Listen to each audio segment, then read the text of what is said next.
Here I have Nokia 8 and let me show you how to activate this device. So let me show you how to go through the initializing setup process on the following phone. So at the very beginning, let's start by choosing your desired language. As you can see here, you've got the full list of available languages. So in my case, let me choose English, and let's choose your type of English, so United States in my case. As you can see, you can also choose vision settings and change some vision settings, for example the display size, font size, or you can turn on the talkback. If everything is alright, let's go back. You can also choose emergency and make some emergency calls if you need something. If not, let's go back to the following screen and let's just choose let's go.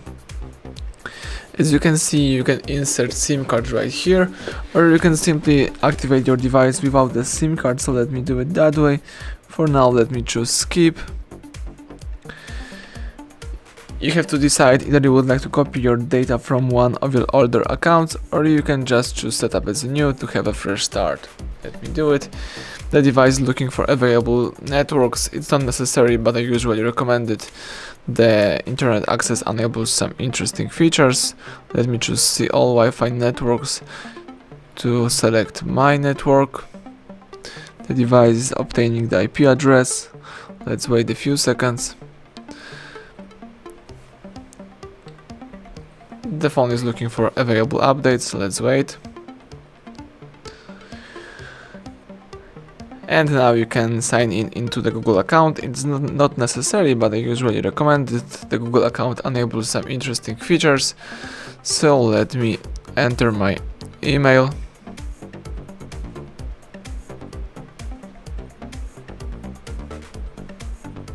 Let's go next. Now it's time to enter the password. Let me do it.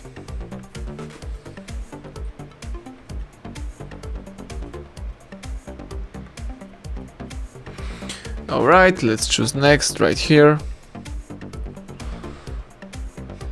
Something is wrong with my password, so let me type it again.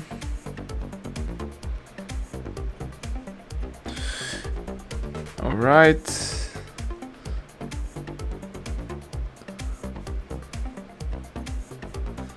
Now I'm ready. So let me choose next right here.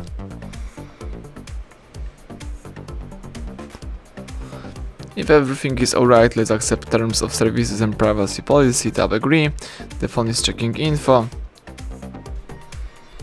and getting the account information. Now you have to decide either you would like to use the fingerprint, or you can choose skip and do it later. So let me tap skip, choose skip anyway, and here we've got some Google services. So here you can, for example, enable or disable the backup to Google Drive, help apps find your location, improve location accuracy, and send system data. So that in my case, let me leave everything enabled and let's tap done. Tap next to the Google Assistant information, choose no thanks in my case to assistant permissions. Here you can add another email and choose on body detection, but in my case let me choose all set. I can also have access to the settings later. Choose not now to the following info, and as you can see the home screen pops up, so it means that everything went well. Now you can use your device. Thank you for watching. Please subscribe our channel and leave thumbs up under the video.